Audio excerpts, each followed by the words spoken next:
Gentlemen, it is August 16th. I am calling to order this meeting of the Zoning Board of Appeals, and we are hearing a continued session of the comprehensive permit application for 111 Cypress Street. Tonight, let me say this, my name is Mark Zuroff. I'm sitting as chair tonight. Sitting with me on the board tonight is Kate Poverman, and to my left is Jonathan Book. The agenda pretty much for tonight will go as follows. We heard last week the revised plans submitted by the applicant, and we also heard the peer review of Cliff Bomer on design. Tonight we will be hearing from peer reviewers on traffic, parking, and environmental. And we will also hear from Peter Ditto concerning stormwater and town easements on the site. We will also hear on public health from the appropriate authority. I will tell you that next week we will hear further peer review and comments from the fire department and the T-board. And then if time will allow, we will the board will discuss some of what has been presented, and perhaps we will formulate some charges to the developer on what we have seen so far and what we would like to see going forward. We will also see if there's any time, if we have some time to hear from the public, but I think we have a fairly loaded agenda, and there will be opportunities for the public to contribute, but if there's only one or two people, we'll try to give some time. So without further delay. May I ask a question? Absolutely. You mentioned, and I didn't know if it was, do we have a hearing, a continuation already scheduled for next week? Or? Yes, We do. it's on the agenda, but I'm not bringing it up. But Maria, please feel free. So it's not next week, we have another case next week? I'm The- sorry, the I said next hearing, week, next right, hearing. The next hearing, and I My think error. we decided on September 27th. Is that okay with you, Mr. Book? Yes. that Okay, was what I- so we'll okay. continue the hearing And the applicant, I assume, is okay with that, We so. need time to talk amongst ourselves as well, so that's fine. Okay. 9/27 is a good day. Okay, so Okay, thank you. it is now official that the next hearing on this matter will be the 27th of September. Thank you. Thank you, sir. All right, so we will now go ahead and hear from our peer reviewers. And I guess first on the list is traffic. Excuse me, we're going to have the applicant give an overview of the traffic. I'm sorry. Jeffrey Dirk. Okay. Mr. Chairman, I'm just going to be brief and introduce Jeffrey Dirk from Vanass Associates in Andover. He's done our traffic and parking studies, and he's got the PowerPoint ready to go. Thank you, sir.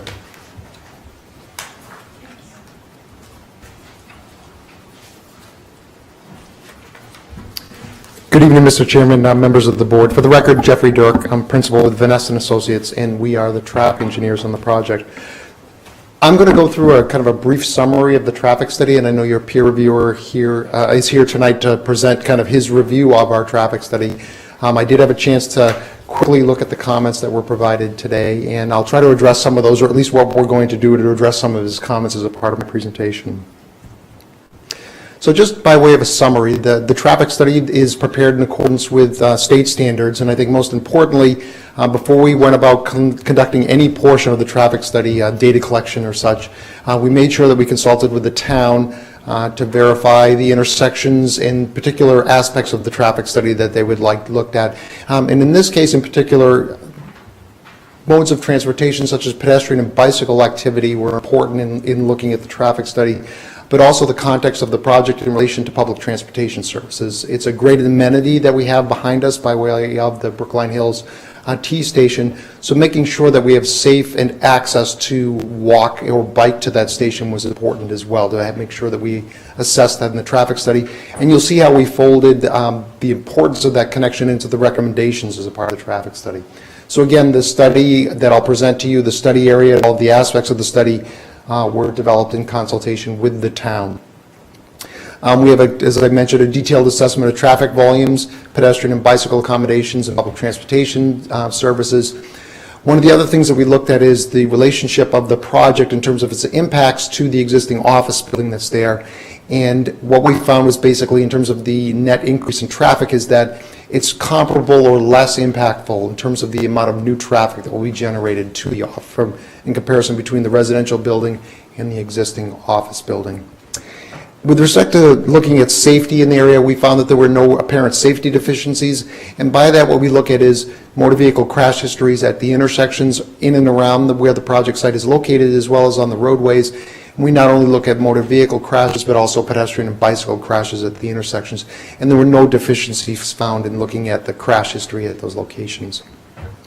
In terms of looking at how the project impacts motorist delays and vehicle queuing at the intersections, there was no significant impact in terms of increases in delays or increases in queuing at the intersections. Now, that's not to say that there aren't existing deficiencies out there, and we'll talk about that in a little bit more detail, but how we impact those conditions, Cypress Street is at Route 9 in particular, we know that there's congestion there, so one of the things we look at is how do we impact that congestion? If there's backups happening, how do we impact the backups? How many more vehicles are added to the back of the queues at those locations? And then the last thing is the lines of sight at the driveways into the project site, as well as at the Cypress Street, Brington Road intersection as well. We want to make sure that as we're adding new traffic to these intersections, that motorists can safely enter and exit the project. The key part of that is, can you safely see another vehicle that's coming at you, or a pedestrian that's on the sidewalk, or a bicycle that may be approaching where the driveways are located? So now digging in a little bit more deeper into the traffic study, this slide here shows the context of the project in relation to the roadway network. So you see Route 9, this location here, basically bisecting the slide. Brington Road just hooks around in this area here. So Cypress Street, this location, Brington Road comes around and then intersects Route 9. You see the MBTA, the green line tracks in this location here, and here's where the Brookline Hills Station is located. So that just gives you a context of the project in relation to the transportation infrastructure. We've also shown the locations of MBTA bus stops. So primarily, the Route 60 bus runs to the south of where the site is located, along Route 9 and then along Cypress Street. And then you see the one stop here. I believe that's the 51 bus. It does provide one stop at the high school, one stop per day. I think it does at that location there. So the study area that we looked at as a part of the traffic study, again developed in consultation with the town, consisted of the Cypress Street intersection with Route 9, the Cypress Street corridor extending all the way from Route 9 up to Davis Avenue, the signalized intersections along that corridor, then Brington Road all the way from Cypress Street extending to Route 9 as well. So those were the intersections and the roadways that we looked at. We looked at existing conditions. That's kind of the first thing we do as a part of the traffic study. So we were looking at pedestrian facilities, bicycle facilities, motor vehicle traffic in the area, also vehicle travel speed. So what this slide does show is in orange is the location of where we have sidewalks in the area. This is a very walkable site, and that's what you can see by the orange, that there's sidewalks that exist all around where the site is located. Where we're showing the blue locations here are the blue lines. Those are where we have crosswalks. And again, in looking at the relationship of the side of where the site is located here, and the ability to be able to walk from the site and get to the T station just to the north of the site, what you see is it's very well connected, and that we do have sidewalks. In this case, where we have crosswalks to Tappan Street, it's controlled by a traffic signal at that location, so people are able to walk along the sidewalk. There's crossings that are able to take place at that intersection. The same thing down at the Route 9 intersection with Cypress Street. We have crosswalks around all four approaches or four legs of the intersection, all controlled by a push button and pedestrian signal phasing. We've also shown where the town has installed bike lanes along Cypress Street. There's sharrows along both sides of Cypress Street, so that provides us the bicycle connectivity to be able to take place from the site, get onto Cypress Street, and then bicycle along the Cypress Street corridor. In looking at traffic volumes of the roadway itself, the town requested that we monitor traffic volumes on Cypress Street and Brington Road over a 7-day period, 24 hours a day for 7 days, so that we're able to look at a weekday profile as well as weekends as well. So just to give you some statistics in the vicinity of the project site is, Brington Road is a relatively low volume roadway. The traffic volumes are less than 500 per day. They range anywhere from about 200 on a Sunday up to about 300 on a weekday. So very relatively low traffic volumes.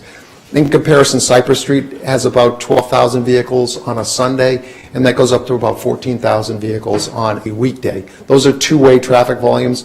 so you can see the difference between Brington Road and where the site is located and where the access is. And I think that's important because I know as an earlier iteration there was some concept of looking at potentially a driveway on Cypress Street. You can see why, given the volume of traffic on that roadway, it's better to have the traffic come off of the low volume side street.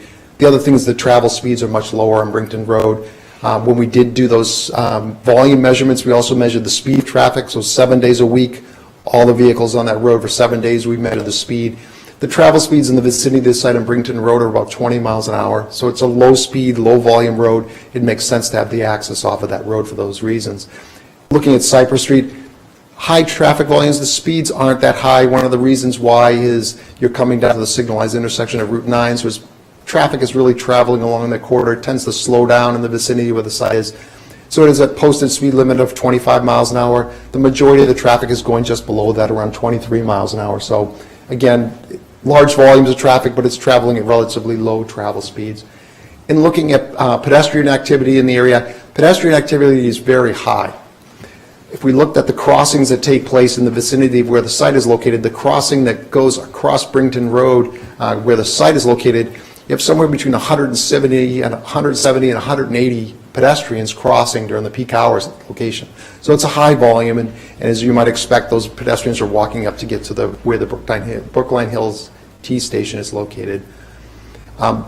Despite the fact that there are bicycle facilities by way of the Sharrows, bicycle activity is not that high in this area. If we looked at the two-way volumes on Cypress Street, it ranges anywhere from 5 bicyclists to about 20, I think was the high that we counted. So even though we have these facilities, they're not being highly used, but again, it's an amenity for the project to be able to connect to that facility. One of the things the town also asked us to look at is parking in the area.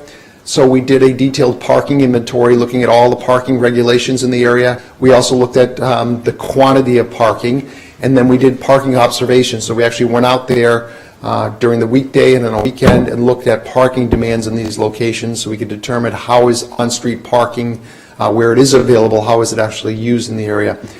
So if you look on the Cypress Street border, there's generally relatively low parking availability. I believe there's about 5 metered parking spaces. There's 2 loading spaces in this area. The rest of the street is basically posted no parking. And then as we look along the Brington Street corridor, there's 2 areas of parking. There's one opposite the site. It's about 4 spaces. And then if we looked at this section of Brington Road, basically from the west site boundary extending all the way along to Route 9, there's about 26 on-street parking spaces in that area. They're not regulated, so anyone can park in that area there. So in looking at the parking demand observations, what we found is generally the spaces along Brington Road, somewhere around 7:30 to 8:30 in the morning, they basically fill up. So all of that parking is basically used, the 4 spaces and then the 26 spaces in this area here. After about 4:30 in the afternoon, the spaces start to free up. So everyone, for one reason or another, after that time period, they leave. The parking frees up in that area. Looking at the Maimonides gets out. Looking at the parking along Cypress Street, that area in the morning, generally there is available parking in the meter spaces, but as you look in the afternoon, what we found is that the parking actually exceeds the number of spaces that are there. We found that there's generally about 7 vehicles trying to occupy about 5 spaces there. So generally over demand in terms of the parking demands in relation to the number of spaces that are on the street there.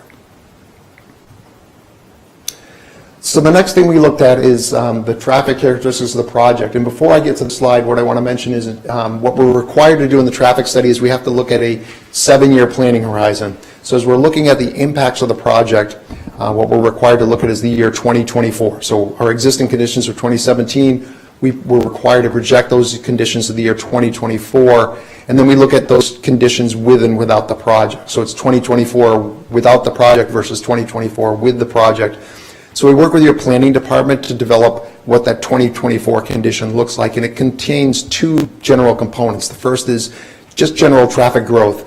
If this project didn't happen and there weren't other developments in the area, you're just generally going to have an increase in traffic volumes just by virtue of increased number of drivers in a household. So if you have somebody who's 15-year-old and they're going to get their license, they're going to add another vehicle potentially to the roadway. So traffic volumes are generally going to increase just as a result of increased automobile ownership or drivers within a household. There's also projects outside of the town that may add traffic to the area, so that generally increases traffic volumes as well, independent of any projects.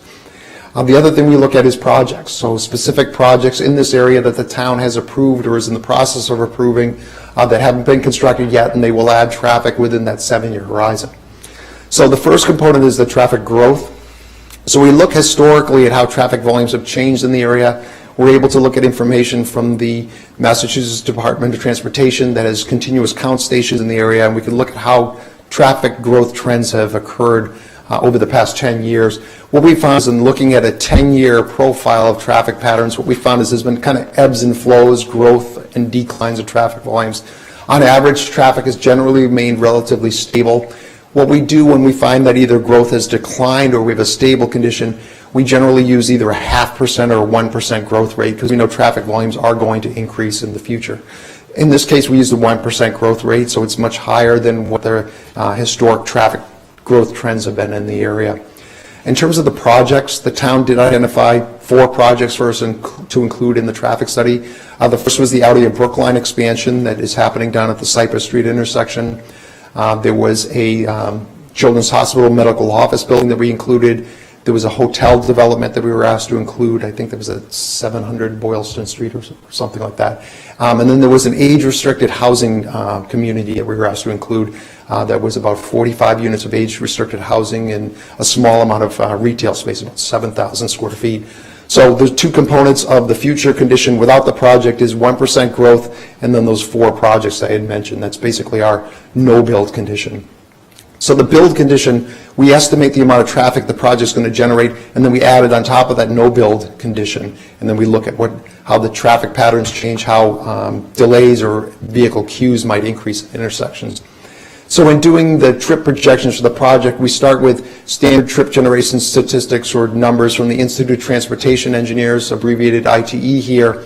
The Institute of Transportation Engineers has trip generation information for various types of land uses. It's been collected over the past 50 years, continuously updated and refined, and they do have traffic numbers, a significant amount of data for apartment communities. So that's the first column you see here. That's the base numbers from the Institute of Transportation Engineers. Again, as I had mentioned at the outset of my presentation, one of the important things about this project is it's walkable, it's bikeable, and we have the amenity of the T-station behind us. So we very much expect that a significant amount of the traffic or trips generated by the project will be made by an alternative mode of transportation. So the way that we're able to come up with an estimate of how many people will actually use public transportation or walk or bike, we're able to look at the census data. And the 2011-2015 American Commuting or Household Survey is one of the things we have. And they have information for the town of Brookline. So as a part of the census, you report where do you work, how do you get to work, so the mode of transportation that you use. And so we could look at the town of Brookline and look at how people use public transportation or walk or bike, and then we can apply those statistics to this project, recognizing we expect as a residential development, the people that live here will generally follow the same traffic patterns or trip patterns and use the same travel modes as other residents of the town. So in looking at that information, what we see is about 30% of the trips that will be generated by the project will use public transportation. That's consistent with what the household survey of the town of Brookline showed as well. Pedestrian bicycle trips, the household survey generally indicated a higher number. We use 10% here. I believe the household survey was about 14 to 15%. So what we did is the transit trips were just below 30%. Looking at the household survey, it was like 28%. Certainly. So, no, not at all. So looking at the household survey, what we found was the transit trips were just below 30%. The pedestrian bicycle trips were just about 15%. So what we did was, given the location of the project, given that it's much closer to the T-station, we increased the transit trips to 30%, and we reduced the pedestrian bicycle trips to 5% each, so 10% total. So the pedestrian and bicycle trips are slightly below the household survey information. The transit trips are slightly above. And again, it recognizes the fact that we have that amenity right behind us, so we think that there'll be a larger trend towards transit trips for this project. So in applying those reductions, This last column here shows the amount of new automobile trips we expect the project will generate. So on a 24-hour basis, we expect the project will add 434 vehicle trips to the roadway network, and that's half in, half out over that time period. So if you wanted to look at it and say, you know, how does this relate to the roadway network? As I mentioned, we have 14,000 vehicles on a weekday on Cypress Street, so we'll add 434 vehicles to those 14,000, just to give some context. During the peak hours, so this is the commuter peak hours, so this is 1 hour in the morning between 7 and 9 in the morning.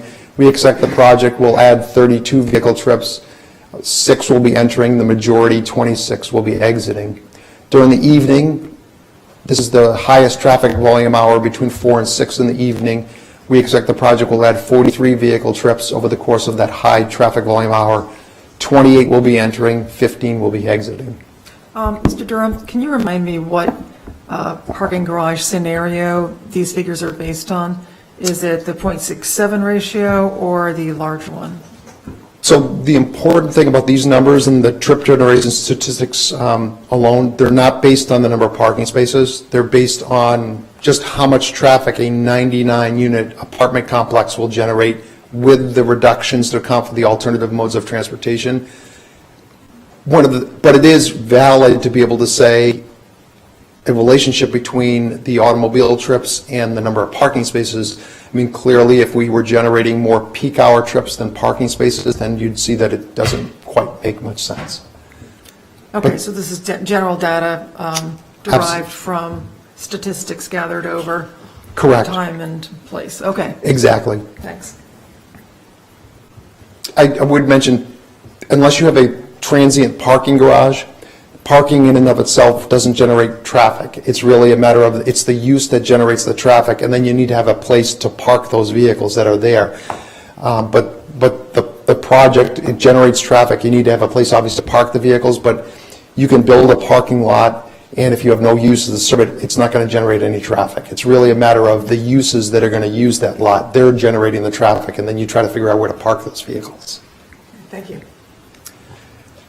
Sort of shown on the slide here, as I had mentioned initially, was a comparison of the existing office building to the residential community and what the difference in traffic will be. One of the things that your review consultant had mentioned in terms of looking at this chart, and it's a very valid point to be made. I'll just see if I can go back. Nope, it's not going to let me go back. So these trips here for the residential community represent the trips with the reduction to account for transit and pedestrian and walking and bicycling trips. These trips to the office building do not include those reductions. So in order to do a valid apples-to-apples comparison, the same type of adjustment needs to be made to these numbers before the comparison is made. We're not expecting that it's going to be the same mode split in terms of the office building will likely have less amount of transit utilization, less amount of pedestrian and walking trips, but we will validate that. So I think the valid comparison is to really say that as we look at the difference, we expect it's going to be a similar type of traffic generator or a reduction in terms of those time periods. But until we actually complete the similar reduction to these numbers, I don't think you should put too much weight in these numbers other than to say that it's generally going to be a wash if we wanted to look at it that way. I don't expect the reductions are going to make these numbers such that these will be positives anyways.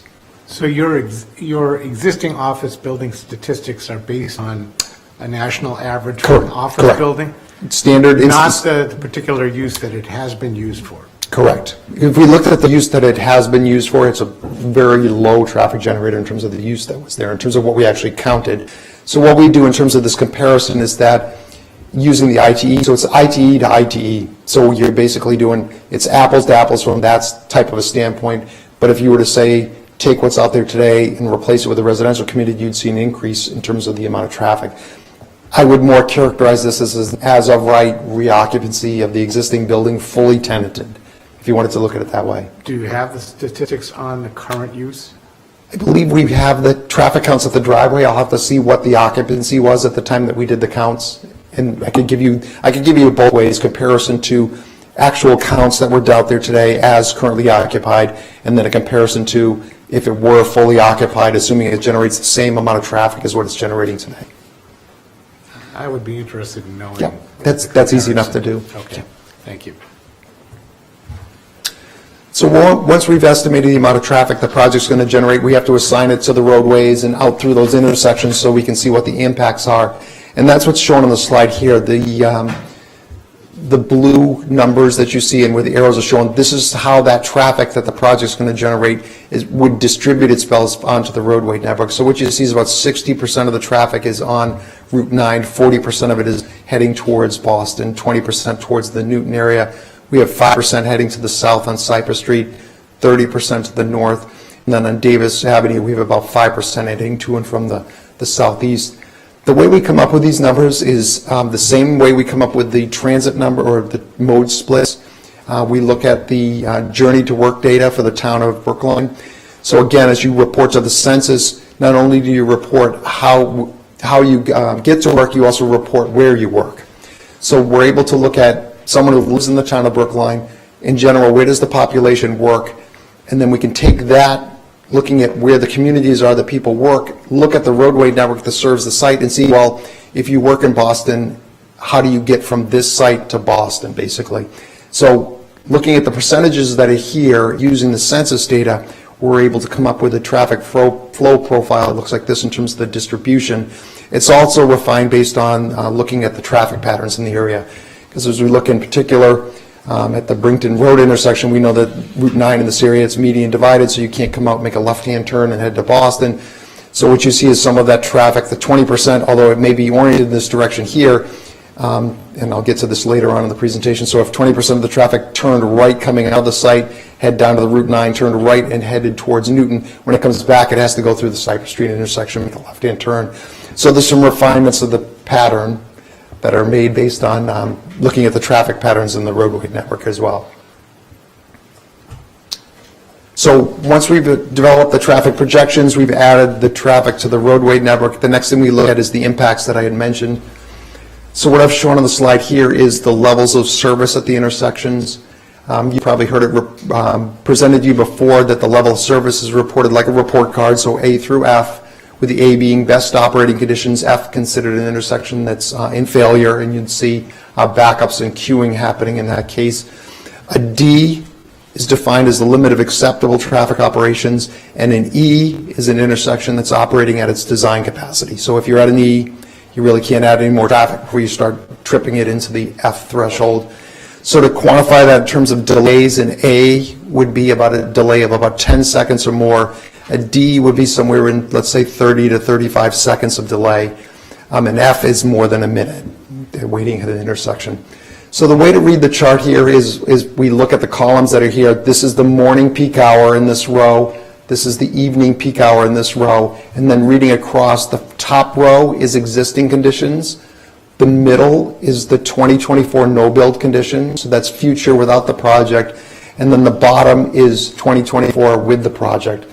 So what you want to look at is comparing the middle to the lower, and if you see a change in the letter grade, like you see here at this intersection, that means the project increased delays to a level that it caused the level of service to drop to a lower letter grade, and then that drop translates into some increase in queuing at the intersections. What I want to be careful about is just saying, just because you have a drop in the letter grade, you also need to look at the queuing, because delays may have gone up, but that still may mean that there might not be a significant increase in terms of backups at the intersection. So it means the same amount of traffic is processed, it just requires a little bit longer to process the traffic during the peak hours is what that means. The other thing in looking at the letter grades, what it doesn't show is impacts relating to closely spaced intersections. So as we look at the Cypress Street intersection, we all know that that intersection backs up past the Brington Road intersection. So even though we may be showing a location where it's an E at that location, there may be time periods where that intersection is fully blocked, so a vehicle can't exit that intersection. So the delays and the letter grades are actually, maybe worse than what we're showing in the slide that's here. So as we look at the letter grades at locations, what you see is the only place we really see changes happening is at the Brington Road Cypress Street intersection. You see those drops happening between the morning. You see a level of service of E, and again, that's when the majority of our traffic is exiting. So we see it drop to an F in the morning. In the evening, It goes from a D to an E at that location. So the delay increases there translate into increases in vehicle queuing. So we have a minor increases, the delay goes up, and what that translates into queuing is the queue actually goes only increased by about 1 to 2 vehicles. So again, the importance there is that the delays do go up, but the impact in terms of the backups that happen at the intersection are not significant, and it didn't get back to a point where it would actually block the ability of vehicles to be able to enter or exit the site. And that's the important thing. So we do have some queuing that's happening, but the ability, and probably importantly, of an emergency vehicle to access the property is not impacted by the queuing that happens in the Brington Road. And that's probably the most important thing that I look at as a traffic engineer, is to make sure that the safety of how the project functions, can I get an emergency vehicle safely into the site if there is an emergency, that is still maintained, even though we do have some increase in queuing there. And really the way to address those impacts, if you're looking at an unsignalized intersection, the only way you can improve or reduce the delays is to install some type of traffic control. This location in particular, and looking at it in terms of installing traffic control, which would be a traffic signal at this location, it doesn't meet any of the criteria to do that. So in fact, you couldn't do it even if you wanted to at that location. So again, what we want to focus in on is, does it create a safety condition relating to access of not only the site, but also the ability to access the properties and the residences in this area?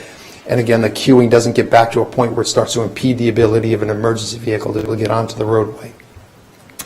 Looking at the Cypress Street intersection, there's existing delays that are there. So we did look at, in terms of how we impact the queue there, it wasn't significant. And by that I mean the queue didn't increase by more than a vehicle as a result of the project over the course of the hour. We are proposing improvements at that location, basically retiming the traffic signal to make it operate more efficiently, to be able to address our added impacts at the location. So with the retiming of the traffic signal, we are able to address the impacts from the project. So now focusing on those improvements.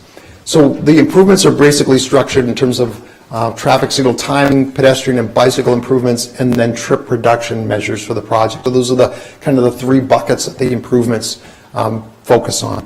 So the traffic signal timing improvements, they are focused at the Cypress Street intersection. As we look at the other signals, there was no change in level of service. They're operating very well as you look to the north of the site. So what we're planning to do at the Cypress Street intersection with Boylston Street is to retime the traffic signal to make sure it's operating efficiently. An important part of that, again, because we want to make sure it's walkable and bikeable, the corridor and the project, is to review the pedestrian crossing times, make sure that they meet current standards. The standards have changed probably since the last time the signal has been timed, and they actually increase the amount of time given for pedestrians to clear the intersection. So that will be reviewed and adjusted as necessary. And then focusing on safety is the yellow and all red clearance times at the location.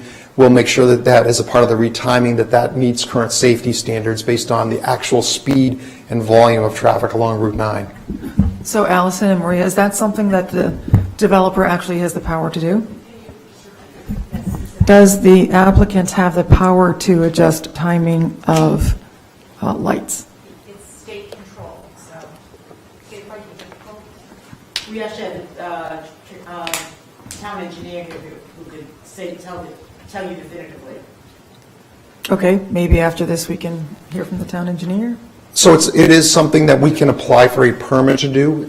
So, kind of jumping way down the road is your condition would read something that would say, subject to receipt of all necessary rights, permits, and approvals, the applicant shall. And so that's the way it would be structured. So we have the right to apply for a permit to be able to do that, but ultimately Mass DOT is the approving authority. So focusing on the pedestrian improvements, it's probably the most important part of the improvement program for the project. We want to make sure that the traffic demands associated with this project are low, and that is commensurate with the parking supply that we're proposing for the project. Both of those things have to be in line, as you had mentioned, and in order for that to happen, we have to have measures in place to reduce traffic demands, so transportation demand management measures, as well as structuring leases and such, so that you make sure that you're controlling the parking. But even if you are able to reduce the parking demands and say that people are going to walk or bicycle, and so therefore you don't need as much parking, it has to be safe to do so. So these improvements focus on making sure it's safe to use those modes of transportation. So in looking at connectivity to the T station at the Cypress Street Brington Road intersection, The important thing is to make sure you can walk from this site, or if you're in a wheelchair or you're visually impaired, that you can walk to the T station in a safe manner. So what that means is reconstructing wheelchair ramps to make sure that they comply with the accessibility standards, and then at the Brington Road intersection, to address the backups that are happening at that location, is to reapply and upgrade pavement markings at that location and replace accompanying signs. One of the things as we looked at safety at that location, we talked about the backups happening through that location. So we've addressed kind of the pedestrian walkability at the location with the improvements that are here. The other thing that we have to address is if someone is coming out of the intersection, out of Brington Road, and in particular if they want to make a left-hand turn and you have traffic backed up on the approach, we need to make sure that you have safe sight lines. Even though the traffic is going very slow at that location, the critical thing is to make sure traffic doesn't actually back through the intersection, because you're trying to inch out. If the traffic is backed up to try to see the car that's heading northbound, you can't have traffic backed into the intersection. So upgrading the pavement markings to make sure they're very high visibility, and then I think as you'll hear from your review consultant, is making sure maybe we have oversized signs there reminding people do not block the intersection. That will help with addressing some of the issues with the backups or the queuing happening within that intersection. So if we combine it with retiming the traffic signal to make it operate more efficiently, upgrading the signs and pavement markings, we hope it kind of with that two-staged approach, we can reinforce the ability or the message to do not block that intersection. Looking at the Cypress Street, Tappan Street intersection, just to the north of the site, so just over the bridge, same type of improvements. It's a signalized intersection, so we'll be reviewing and replacing non-ADA compliant pedestrian accommodations. So that's really the push buttons and the messaging that's given at that location. If they're not ADA compliant, meaning that they have to have braille indications on there, you also have to have audible pedestrian devices at the location. So that if those things are not in place, those are things that we'll be upgrading as a part of the project to make sure that it's all compliant, and again, making sure it's walkable and it's safe for all roadway users, because that's our connection. Brington Road to Tappan Street and over to the T station is our walking connection to be able to make sure people can get to the train station. Along the project site frontage, the same thing relating to sidewalks, reconstruct non-ADA compliant sidewalks, and then looking at the accesses, we want to make sure that we have compliant crossings, or that the driveway itself is designed as what we call kind of a pan-style driveway, where the sidewalk actually goes across flush, so that what it reinforces is pedestrian travel versus vehicle travel across the driveway. So those are our recommendations for pedestrian improvements. And then the last bucket, as I had mentioned, is trip reduction measures. So these are transportation demand management measures that we will implement as a part of the project. The first thing is the property owner to become a Mass Rides employer partner. There's no cost to anyone to join Mass Rides. It's provided by the Massachusetts Department of Transportation.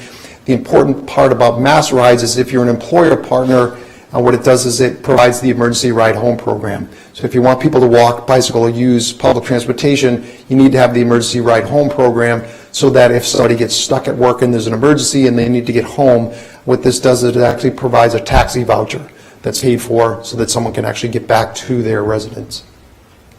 Providing public transportation information, it's going to be posted in a central location at the project site. It'll also be made available to residents, and we typically, the way that's done is a welcome packet. So as you're a new resident, you're getting a bunch of information on the lease and such at the site. As a part of that package will be public transportation schedules, information about pedestrian accommodations, and biking as well in the area. I mentioned the pedestrian accommodations to link the project to the T station, and then as a part of the parking plan for the project, we'll have bicycle parking, both an exterior bicycle rack and then interior or weather protected bicycle parking somewhere within the project site. So that concludes my presentation. I'll be happy to answer any questions now or after you hear from your review consultant. I would like to hold my questions until after we hear from the town reviewer. Thank you. Thank you. I had one question, which may go to Mr. Fitzgerald as well. But I know one of the things under consideration is whether or not to have a right turn only sign coming out of the driveway, which would put more, it would take traffic off of the intersection onto Cypress, but would put more at the Brington Route 9 intersection. And based on your crash data, that is the only place that has had crashes that involve injuries to people. So I wonder if, how that will be taken into the mix. No, I have it right here.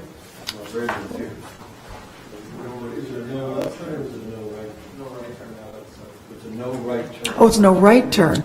And I was excellent. actually... Sorry, you're yeah. right. And I I must was have crashed out of, yeah. remiss in not mentioning that, and Mark will, he was made sure to remind me before I started to mention that. So the traffic study does not assume that there's a right turn restriction exiting the site. So what that means in terms of the traffic volumes, we had 20% of the traffic exiting goes that way, but obviously it all comes back through the Cypress Street intersection. That is about 3 to 5 vehicles during the peak hour that we would add back into the Brington Road intersection at Cypress Street. You know, that's the location, as I had mentioned, has the E's and the F's happening there. I suspect that probably E's and F's are not going to get any better with the added traffic that's there. 3 to 5 vehicles over the course of the hour probably isn't going to change the delays too much, and it might increase the queue by about 1 vehicle. What I had mentioned, I understand the idea of focusing the traffic away from the neighborhood area, which I think is important. One of the things you had mentioned is as I look at it as a traffic engineer, I understand that. It does provide, we'll call it a relief valve for that intersection that has congestion for people that want to go north on Route 9, to remove some traffic from the Cypress Street intersection with a signalized intersection there. Not a large volume, but I also understand not wanting to convey more traffic to the residential neighborhood. It's small volume. It can be accommodated. So, okay, thank you, and thank you for correcting me. We will hear from the public after all of this is presented. Thank you. Thank you very much. Thank you. I guess Oh, wait, there was an engineer we were going to hear from about the question about the lights. You can The ask the traffic lights. engineer, and he can... Mr. Ditto. Mr. Ditto will be Mr. Engineer. approaching. Actually, I want to adjust my chair, too. Good evening. The traffic signals at the intersection of Cypress and Boylston are under the jurisdiction of MassDOT. So they're going to get all the information that you hear tonight, and they're going to review it and make sure it meets all their requirements. When that happens, they'll issue a permit to the applicant to make those improvements. They'll make those improvements, MassDOT will send their inspector out, make sure they're done as required, and hopefully they'll function as designed. Do they seek your input for that as well? Yes, yes, they do. Thank you. Thank you. All right, I guess this is an appropriate time for us to hear from the town reviewer.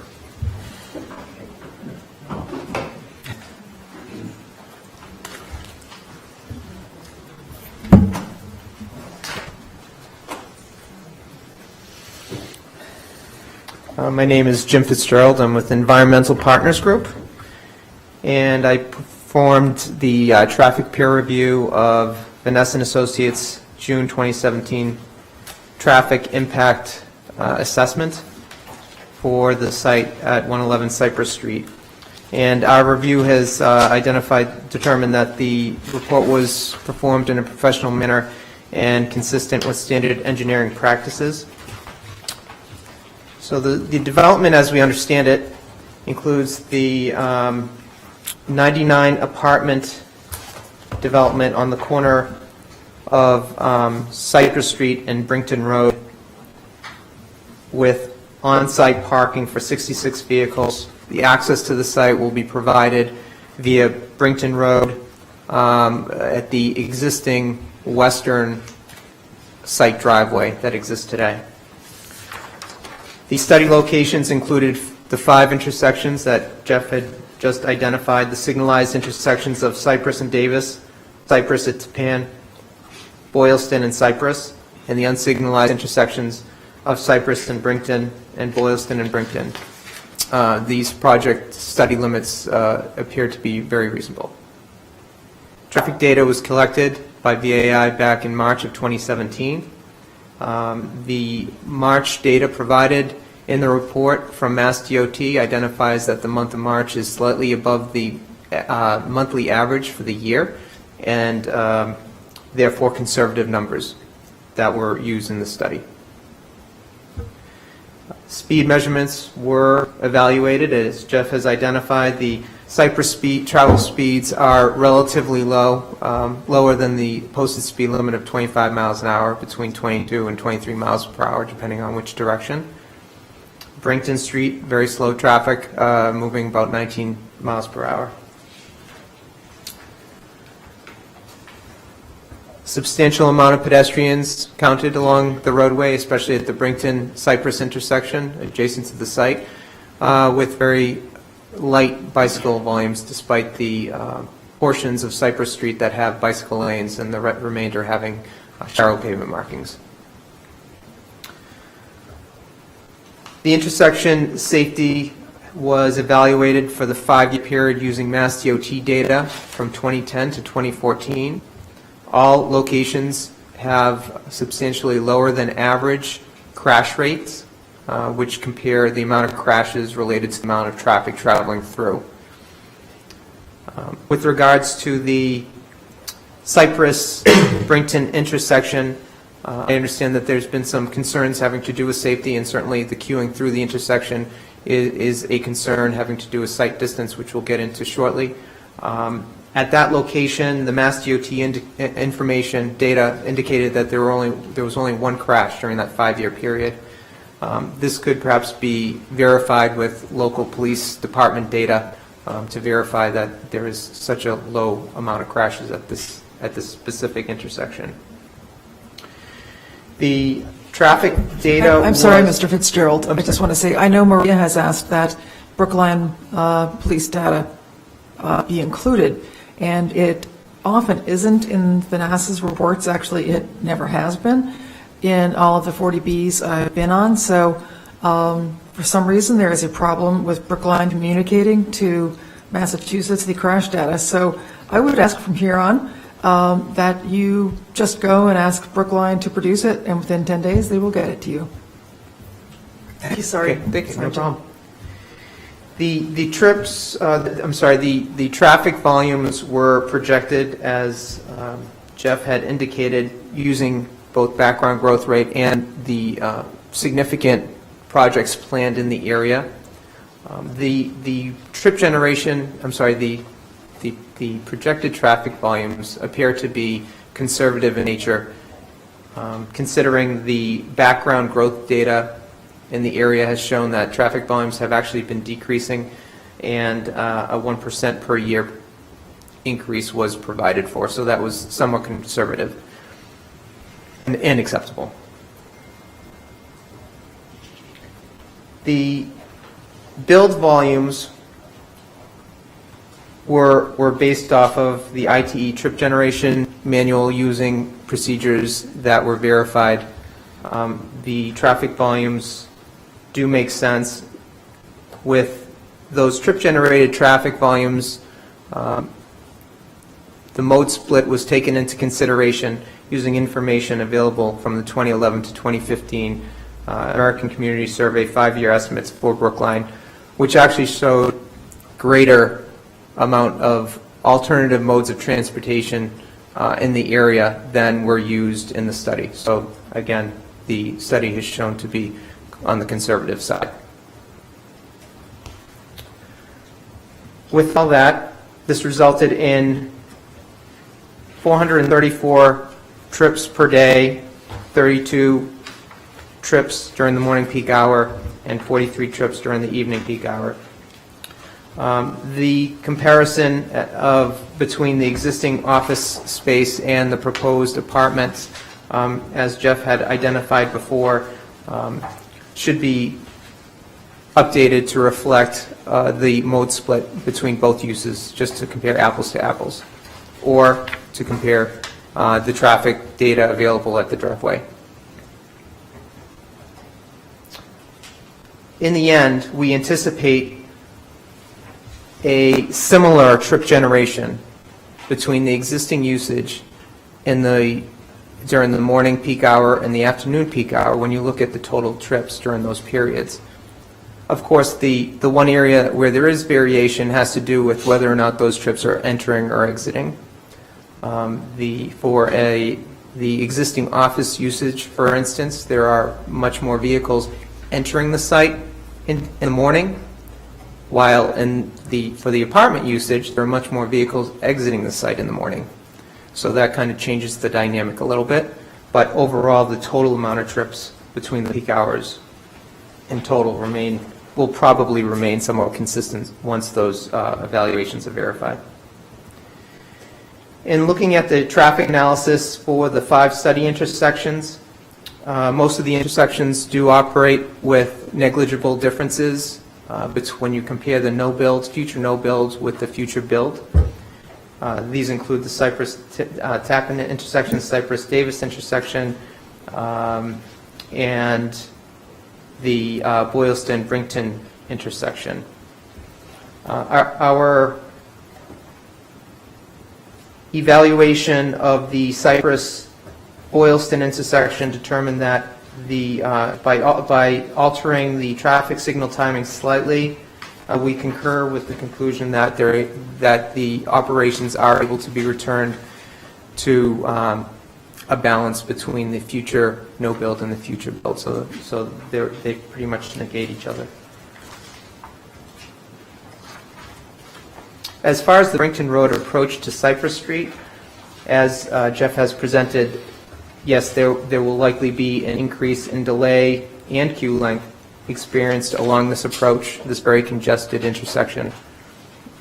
During the morning peak hour, we would estimate, during the morning peak hour, based on the analysis that was provided, it shows an increase of 21 seconds in delay, bumping the level of service from a level service E over to a level service F. And during the PM, only 6-second increase in delay from a level service D to a level service E. However, the one thing that I would point out is the methodology used in the study for the future build traffic volumes did not subtract off the existing trips from the existing office usage. So therefore, the analysis is conservative. We would anticipate, however, just based on rough numbers in advance of getting the revised analysis back, we would anticipate that there would still be an increase in volume approaching Cypress Street from Brington Road during the morning peak hour. However, in the afternoon peak hour, because of that change in dynamic between entering and exiting vehicles, we would suspect that the traffic volumes along Brington Road will actually be decreased approaching Cypress Street. Site distance was reviewed for the intersection. We concurred with the findings that the site distance at the site driveway will be adequate, that adequate stopping site distance is provided at that intersection along Brington Road. Provided that clear space be retained on the corners of the driveway as the plans are advanced, that's certainly something to keep in mind, that we maintain that clear visibility. And the zoning bylaw having to do with visibility for pedestrians on the sidewalk are more than met. Site distance at the Cypress-Brington Road intersection was also provided. Unfortunately, at this intersection, you're dealing with a few constraints. First of all, there's a very short segment of Cypress Street between Brington Road and Route 9. So that, of course, limits how far you can see. But perhaps even more significantly is the amount of traffic queuing up heading southbound on Cypress, waiting to get through the Route 9 signal. Although there currently is that box painted in the roadway in a somewhat small sign saying "Do not block box," vehicles frequently disobey those markings in that sign. And as a result, that certainly does limit the amount of visibility that a left turn vehicle from Brington Road has to maneuver onto northbound Cypress Street. So we agree with the proponents' approach of providing improved signing as well as the improved pavement markings. Excuse me. Did you consider sight lines going north from Brington Road onto Cypress in terms of the configuration of the building? Yes, really the issue comes down to when that vehicle is heading eastbound on Brington, and they're stopped adjacent to the Cypress Street edge of road. Really, a lot of the visibility is being impacted by vehicles that are queued in the southbound direction. That's our big issue, and being able to maneuver a left turn and cut through those vehicles while looking for oncoming vehicles heading northbound from Cypress Street who just cleared through the signal from Route 9. So yes, we took that into consideration. Do you have any suggestions for improvement there, other than You know- bigger paintings on the... I know, the notion of signalizing the intersection came up. Of course, with that, you would be coordinating with a Mass DOT traffic signal, and in many instances, when you do this, you're increasing the delay along the other intersection, that being Route 9. So that could be a challenge, certainly would be a challenge. This is, of course, a situation that is less than ideal, but certainly one that we run into a lot in urban settings. Driver behavior is a challenge, and to alter it is difficult. Certainly making more visible signs that really pronounce that you're not supposed to block the intersection, perhaps even some police enforcement from time to time to try to discourage that behavior may not be a bad idea. So I have a question along these lines. So what relevance is it really to get an F at one of these intersections? It seems like, so what? I mean, yeah, I mean, if you have one or two cars that push it over, that's one thing. But if you see other traffic studies where an intersection gets an F, who does anything with that information? What happens with it in any instance? So that's a good question. And in many urban locations, you do have a level of service F. There's only so much traffic you can cram through a roadway. In the one concern that comes to mind is driver frustration. And if drivers are waiting too long to break through traffic, they tend to behave somewhat aggressive and might accept a gap that they ordinarily wouldn't have.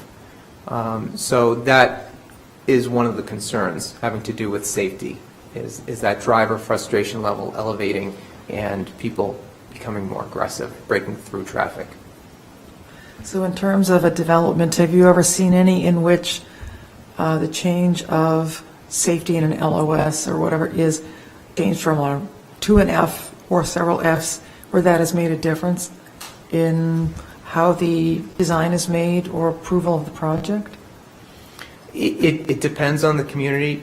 Honestly, I think that in this instance, it being a very urban location, it will probably feel not all that different than it does today, because you are adding not all that many vehicles along that eastbound approach. And really, again, we're kind of focusing on that morning peak hour now, because that's when all those people are leaving the apartment. And I think that perhaps if taking into consideration the existing office use and reducing those numbers, that will give us a clear indication on how many vehicles that truly is. Again, Yeah, I'm not saying this is the most egregious example of, you know, like one car, it's tipping it over into F. That's a little different than Right. another situation you might face. Sure. Okay, thank you. I mean, in looking at the numbers, I believe the report identifies about 21 vehicles approaching Cypress Street during the morning peak hour. That might be reduced, I don't know, maybe down to 17 vehicles in the morning peak hour. So that's, you know, when you compare how many minutes in an hour, that's not very much. One vehicle every 3 minutes, you know, not huge. Thank you.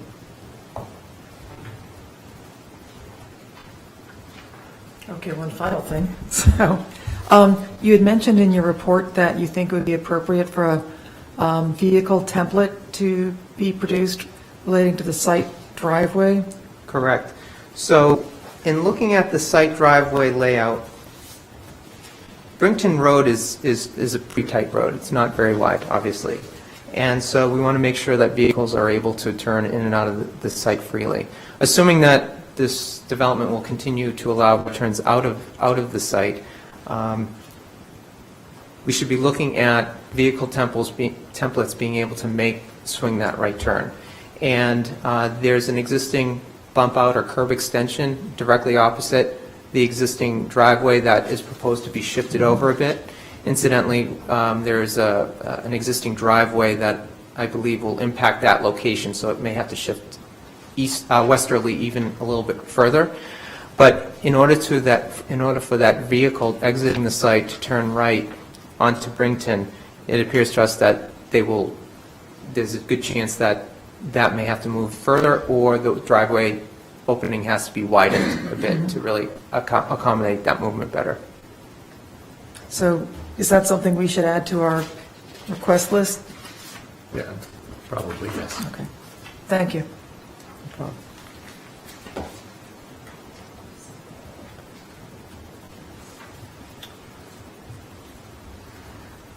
I believe that concludes my findings. Then I have one more question. Sure. With regard to the sidewalks, clearly, we all know that the sidewalk on the building side of Cypress is narrow, and it causes a great deal of congestion with pedestrians.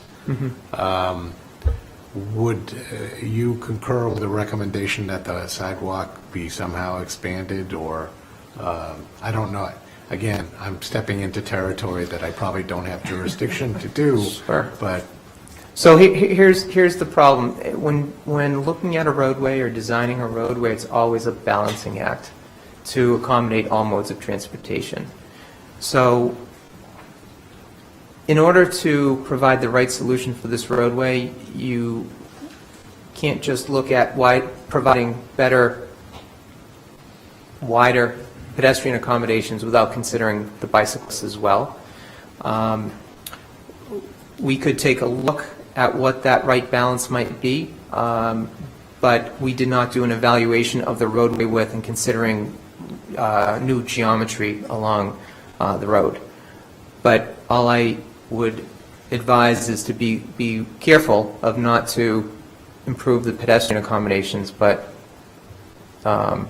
make the bicycle accommodations worse.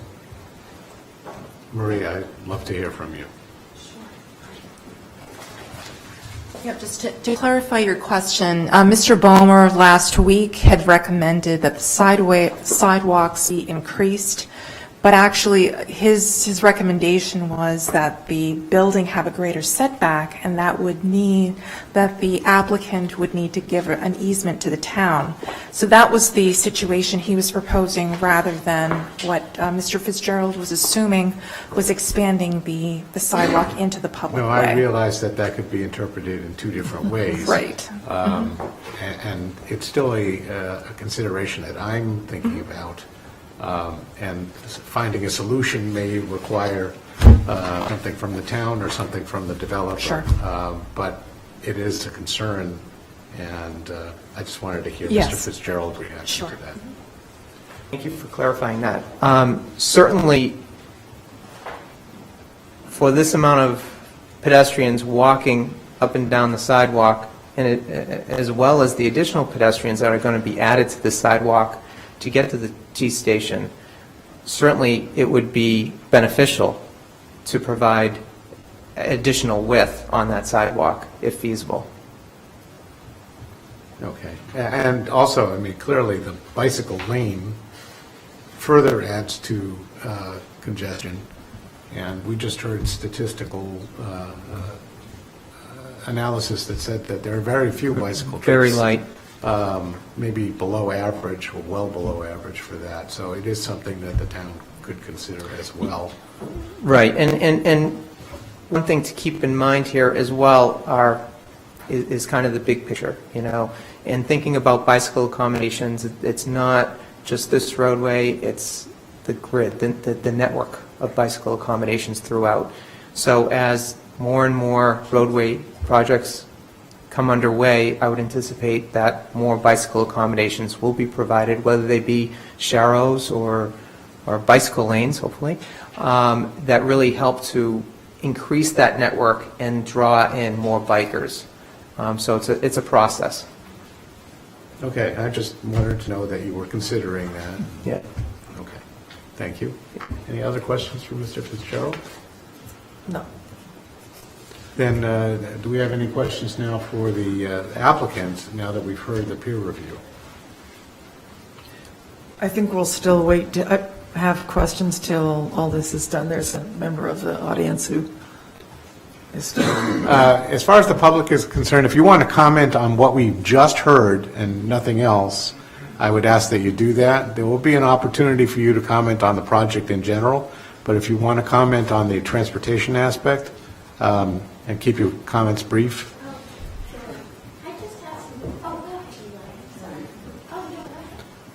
No need to fight. Whoever's up first is fine. Please come to the microphone, speak as slowly as you can so that we can record this, and tell us who you are. Okay. I'm Eli Epstein. I live at 21 Brington Road. I'm a direct abutter to the site. And I have some concerns about what I heard about the traffic studies, both of them actually. We've been talking about how the traffic box is an extremely vulnerable place, traffic-wise. There might not be a lot of accidents on record, though I'd be interested in hearing from the Brookline Police about it. But there are a lot of near misses, anecdotally, just me going out into that box. The sight lines really aren't good, and it is dangerous. So it's a vulnerable place. If things are increased in terms of vehicular traffic, I think it'll get worse, even though they said it's just 1 or 2. But, the main point I wanted to make was just what the second gentleman was talking about the difference between sort of the periodicity of exiting and entering, it'd be sort of the opposite of what it is now. Now it's an office building, so people are arriving at the building. But if the majority of people were leaving the parking lot, the majority of residents were leaving the parking lot in the morning, I see their numbers, but common sense tells me that there would be a whole line of cars trying to get through that traffic box at Brington Road and Cypress. I mean, I can see that line, and I'm thinking, how am I going to get out? And they might be thinking, how are we going to get out? And it might be a real problem. So those are the points I wanted to make about parking. We appreciate your comments. Thank you. Thanks. Hi, I'm Kim Smith, and I live at 22 Brington Road, across the street from Eli. And I have 3 questions. First, have the applicants or the transportation experts working on their behalf been in communication with the T about arranging for station access? Has any consideration been given to setting up a hubway? And number 3, will the developers commit to supporting ongoing maintenance of the box? Because I understand it has to be, the box has to be repainted regularly. Those are my 3 questions. I'm happy to pass those questions on to the developer. Thank you.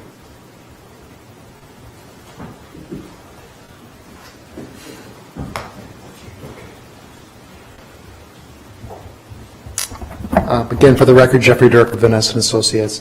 So I'll try to answer a couple of the questions. The hubway idea, I think that's actually a great idea. If we can have some sidewalk space, maybe we can contact them and see if they're basically they just need to be interested in locating a hubway in this area. And given that the T station is there, they might have some interest in doing that. It may not be exactly at the site, it might be at the T station or somewhere in between, but it's certainly worth conversation to have with them. In terms of the ongoing maintenance, I think in work of the do not block the box and the signs, and it's something we can have a conversation with the engineering department of the town. The what we install in terms of the upgraded markings and such we can work with the town to come up with something that will wear better. I think that the markings might have some longer life to them. But again, we'll work with the engineering department to see if we can install something that will have some longevity to it. And then I'll let Mark answer the MBTA connection.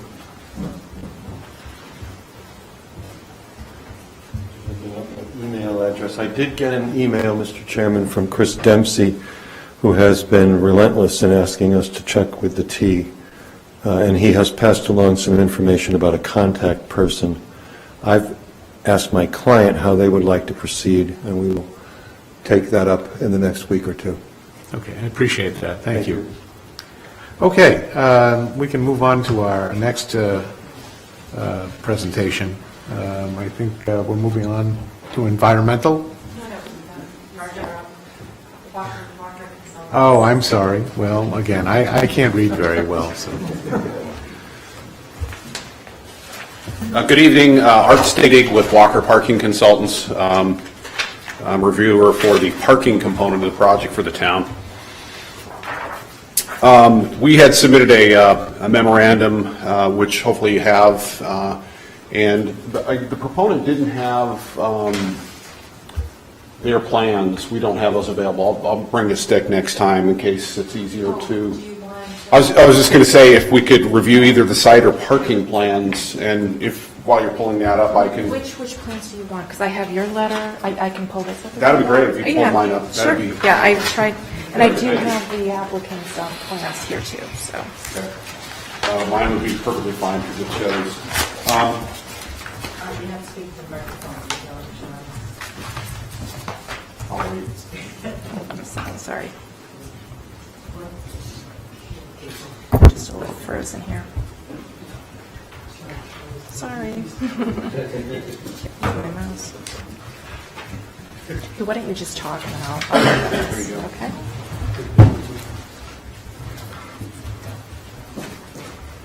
So the first point that I'm bringing up is that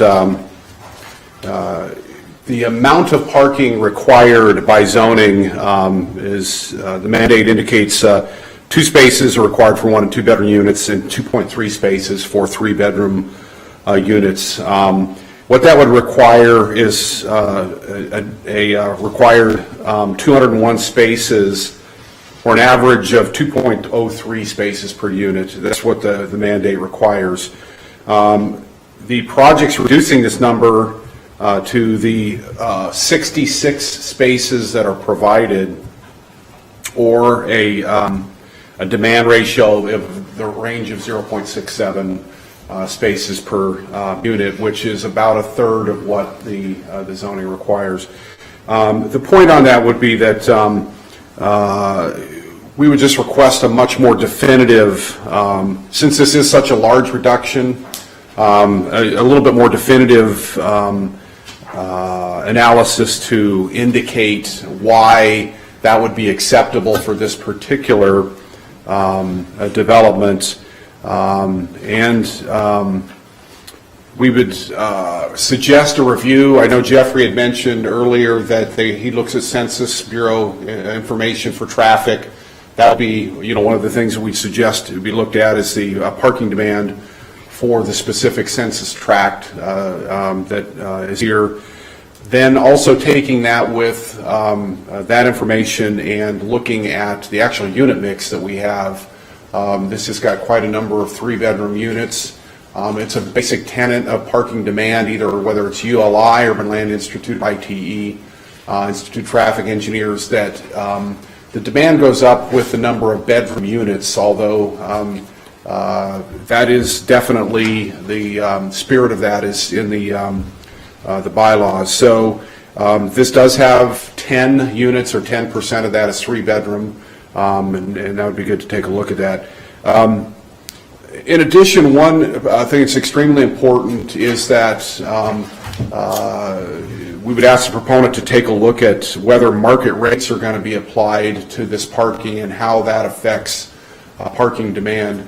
The extreme of that would be if it's free parking. Certainly that's going to affect how many people would actually have vehicles and need parking. if it's extremely expensive on the other end of the extreme, that would tamp down the parking demand. So the question is that will these be market rates, or how will they actually charge for parking, and what will the price of that be, and how does that inform this number and what the actual demand would be? Just a point would be, in previous versions of this development, when they were submitted earlier, there were more units and more parking spaces, but in the previous version, the parking ratio was 0.9 spaces provided. There have been improvements for other reasons in the project, and parking has been taken out. We're down to the 0.67. Later, I will suggest that there will be other challenges that will further drop the amount of provided spaces, which is really going maybe perhaps the wrong way on the actual amount provided and the ratio.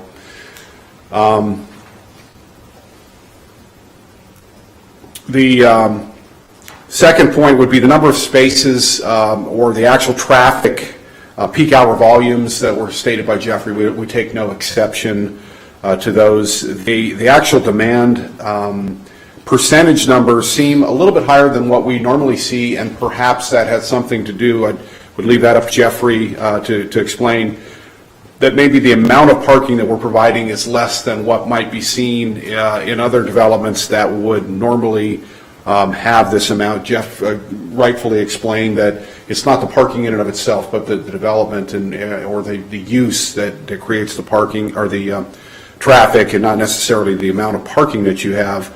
But regardless, we don't have any problem with the amount of peak hour volume that's been discussed there. More specifically, getting into some of the specifics of the design, just to point out, this is the lower level of the, actually, no, it's fine. I was going to show the upper level, but I can go with the lower level. I'll just want to flip that to the upper level. Let me do the lower level first. In both cases, we're seeing the garage doors less than 20 feet.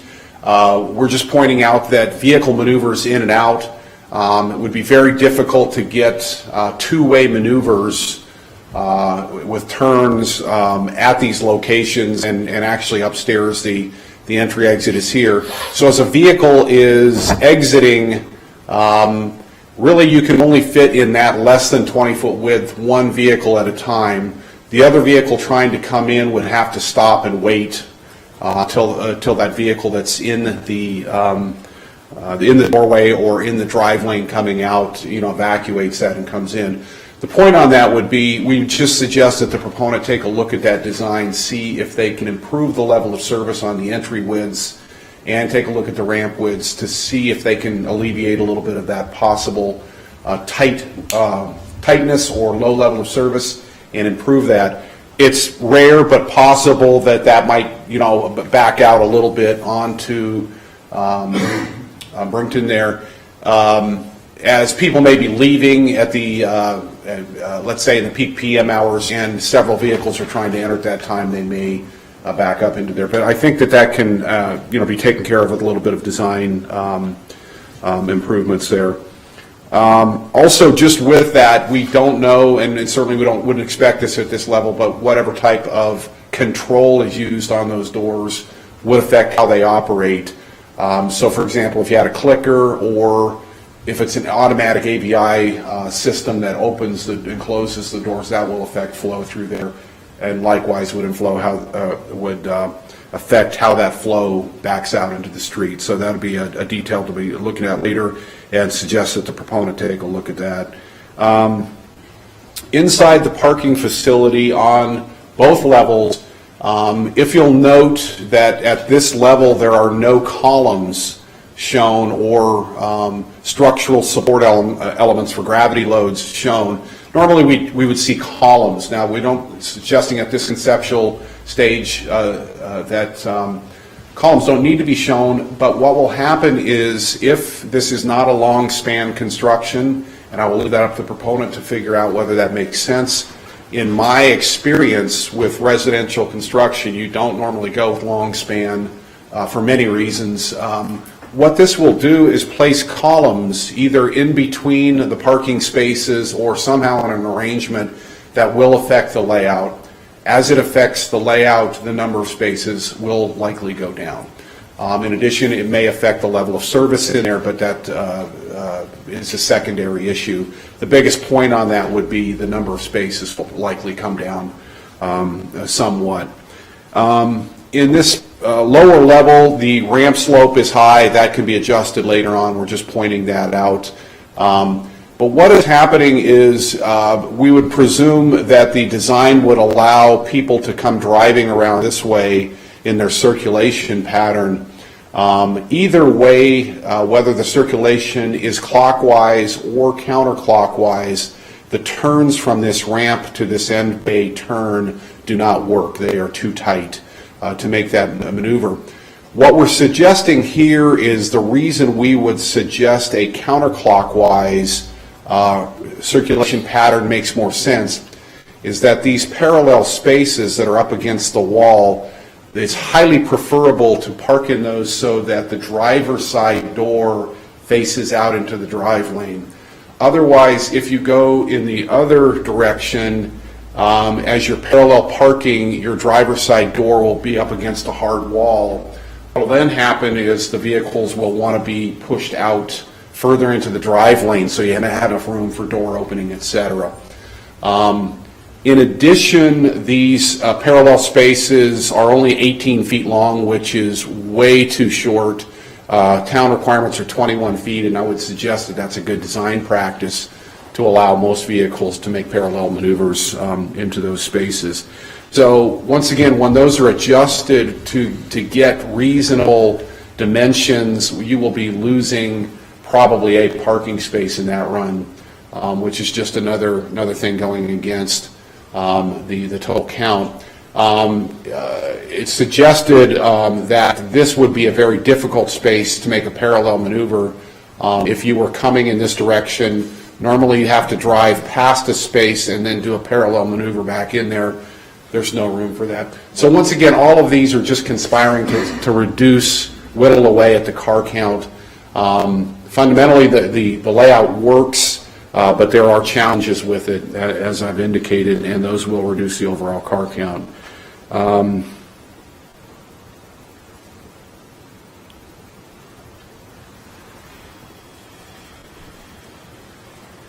I will speak to this, and then I'll go to the upper floor. Total amount of ADA spaces that are shown is 4 spaces. That's actually one more than would be needed if the entire amount of parking supply were considered as one, which would be normally what we would think. So they're conservative on the number of accessible spaces that they're showing, and they can reduce 1 and still be in compliance with mass accessibility regs and ADA regulations. However, right now they are showing, neither of these are shown as a requirement for van accessible parking, which is the width of that accessible pathway between them would need to be 8 feet versus 5 feet. So that's just an adjustment that will need to be made in the final design. It's possible that could reduce the number of parking spaces. And yeah, I was just trying to, We have a new computer here. hey, there you go. Just right. didn't know how to do that quite to make sure. This is the upper floor, and just a quick comment on this. We have 2 parallel spaces that are shown right inside the doorway here. The length of them is short, but if it were an appropriate length, what will happen is you'd come in parallel park there, and you're heading into the facility. So to turn around, there's really no turnaround spot anywhere other than to get into the drive lane and try to make a multi-point, probably a 5 or 7 point turn to literally turn the vehicle around, because there is no other. Now, certainly there could possibly be an empty parking space that they could pull into and make a standard 3-point U-turn, if you will. But if it is full, there's nowhere for them to turn around. It's just not good design practice. What that might do, once again, combined with the dimensions that we talked about, tend to reduce the number of parking spaces. Once again, on this floor level, we're not seeing columns in there. Once those are taken into account, the car count may go down. I believe that covers what we'd have, and I can answer any questions that you might have. I just have one question, and that is your analysis of the required versus the proposed. Do you take into consideration the availability of public transportation so close to this? Yes. Yeah, what I would suggest is when you do take into account looking at the census data, that will give actual historical information for people in the area. What I would suggest in looking at this and other Brookline areas is that I would estimate that the residents' demand, not visitor, but residents' demand is probably somewhere between 0.75 and 1 space per unit. Okay? That is only just for the residents and doesn't take into account visitors, which might add another 0.1 space per unit. If the lower end of that range combined, both residents and visitors, would be 0.75 plus 0.1, which would be 0.85. Since this is a very nice round number of 99 spaces, call it 100, or 99 units, call it 100, that would render a result in the range of about 85 parking spaces required on the low end, but that still may be acceptable.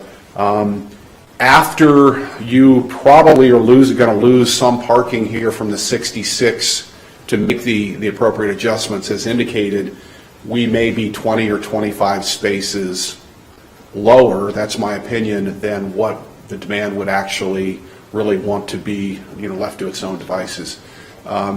So the challenge with that is certainly that extra parking demand is going to put pressure on the parking spaces are on street and other, parking in the area. And, that would be up to, your thoughts as to whether that's, acceptable or not. Okay, thank you. Yeah. Would the developer like to respond? I do have a question for the developer, which is, what are your plans in terms of charges? Hello? What are your plans in terms of charges for the parking? That's something we need to discuss. We appreciate Walker's comments this evening, and these are things that we'll have to think about when we adjourn between now and 9:27. So we'll be ready to respond then. I thought you meant the time. Just to clarify, I don't recall on the plans that I looked at, and maybe I didn't notice it, I didn't see any visitor parking at all. No, there's a number of spaces are not in any way dedicated to visitors. It was a total of the plan number, which I believe was 66 for the 99 units. Okay, so right now, there's nothing designated for visitors? No. Okay, thank you. Any other questions? Maria, am I correct in saying it's now time to hear from environmental? Thank you. All right, good evening. My name is John Chambers, and I'm an OSP with Fuss O'Neill. I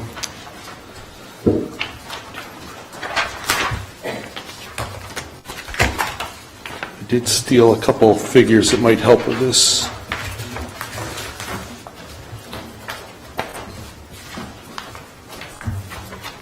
We'll see.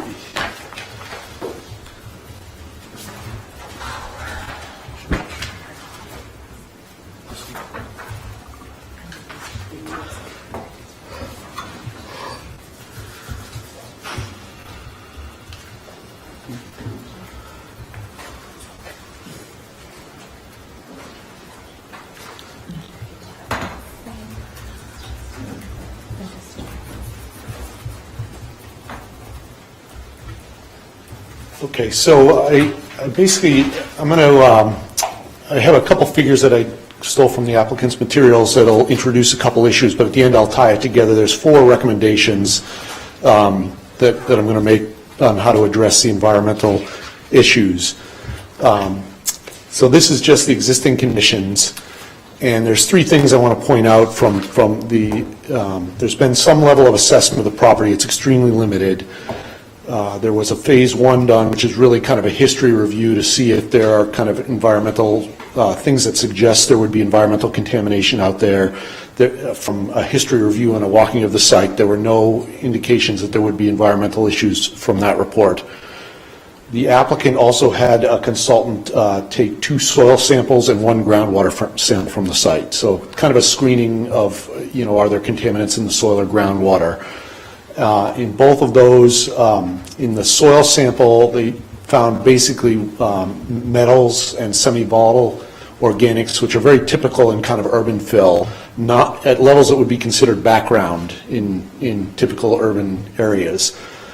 And then groundwater did not have any issues either. So it doesn't appear that there's major issues on the site right now. It's extremely limited data set though, and sometimes fill does have variability. So I think that the issue with on-site soil is going to be really 3 things.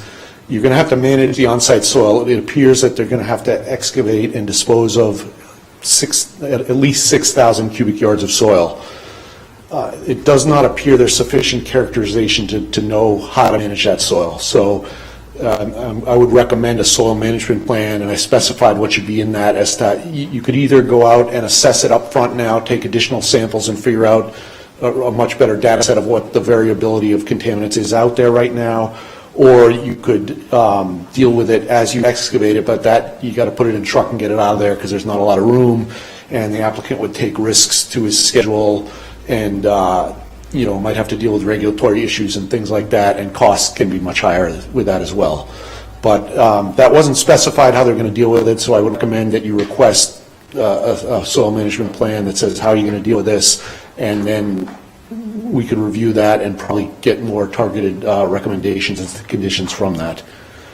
Similarly, in looking at the floor elevations of what they presented, it looks like they will be very close to the depth of groundwater on the site and the depth of bedrock on the site. And it's not clear how deep foundation footings and things would go to. So we also recommended a plan for if they are going to remove bedrock, how you do that. Obviously, it's a very tight neighborhood, so things like blasting would have some risks to the neighborhood. So again, it hasn't been specified yet, which is typical at this phase of a project, but I would want to understand how they're going to deal with bedrock. So that was the second plan, and then the third one would be dewatering. If you have to depress the water table, and I actually want to go to my next slide on that one, I think. So this is a slide. The site is in the top of the diagram there in red, and what's below is the mobile station across the street. And that yellow area is an area of ongoing contamination at the mobile station. So there's been a lot of assessment at the mobile station. It does not, and the mobile station contamination is spread to neighboring properties. As you can see, it's migrated from the mobile station. It does not appear it's migrated to the site, and it's actually flowing across towards you on the picture.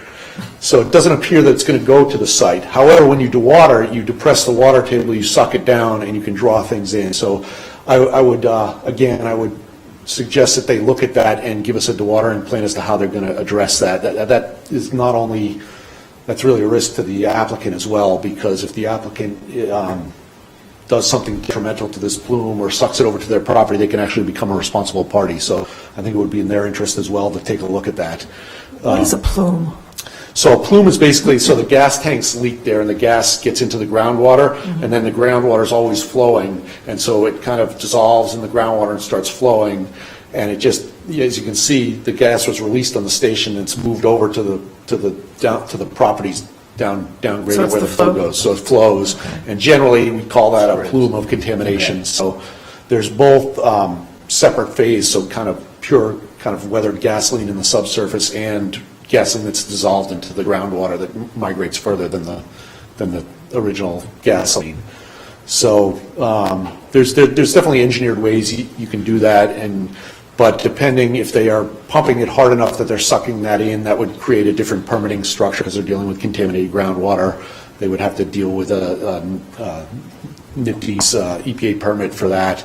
as opposed to if they're just pumping clean water, and there's ways to deal with that, but I specified that in my letter. So that is the third one, and the last issue I saw was more of a public safety issue.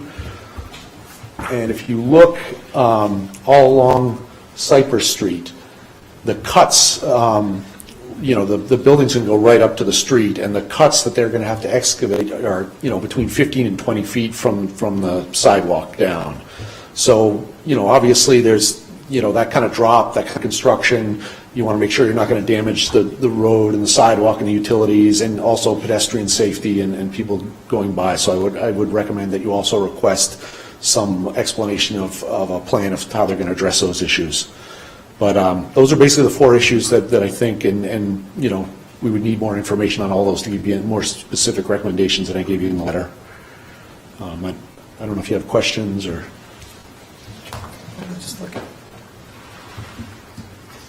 I enjoyed your report, thank you. Okay, all right, thank you. Let me just look through and see if I have any. Yep, that's fine.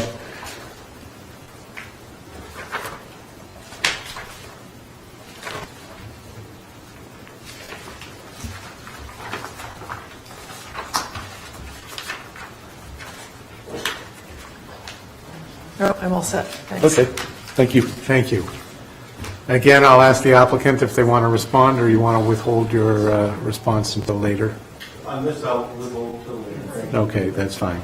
All right, Mr. Ditto, I guess you're up next. Stormwater.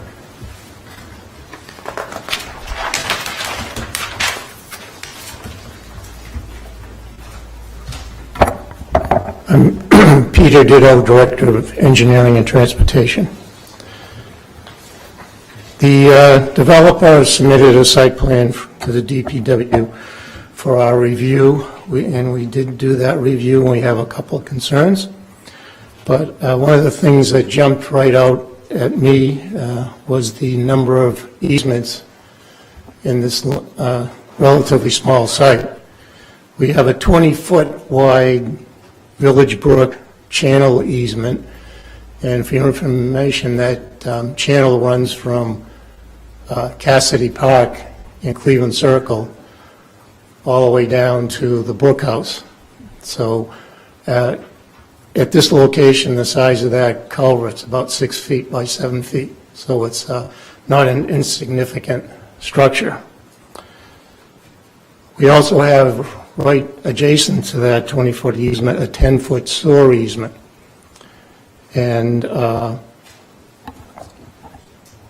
that runs diagonally across the northerly abutter of this site, and then that too runs down parallel to the tracks. And last but not least, we have a 15-foot surface water drain easement, and that takes stormwater from, actually Los Anderson, and it snakes down around the reservoir, down through Lincoln School, and it cuts across Route 9 and ties in on Brington Road. So the developer's looking to, let me just back a bit. The existing building is both within and on top of these easements, and it's about 75 feet long that it covers. The proposal is to, clear that out and open it up, which is a vast improvement, obviously, but with what they're showing in the site plan, that being the foundations for the retaining walls and the foundations for the building itself, it raises concern, at least in my mind, of the location of these utilities. That being said, I request that the location and evaluation of the existing conditions of the 8-inch sewer in the Village Brook drain be accomplished before shovels go in the ground.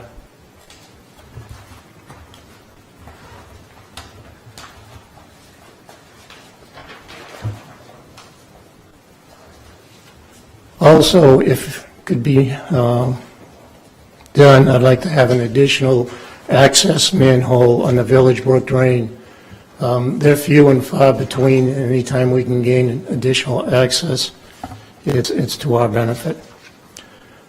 And finally, I look for a design of the foundations of the proposed retaining walls such that the existing structures are not compromised. Skipping over to stormwater, there are 10 standards that must be met by the state in the stormwater development. The developer did meet all these requirements. However, one thing I think was left out was a construction period pollution prevention plan, which is a requirement, but I didn't see it referenced as part of their submittal. So that's it in a nutshell. I just have a question. I'm curious. The 6-foot culvert that runs all the way across the town, is that actually active? Does it actually conduct water? Very much so. Okay. And the surface easement is just drainage, or is that also? Yeah, that's just stormwater drainage. Okay. So that's all surface. And right now, the building encroaches on that? Yeah, the whole thing Okay. for 75 feet.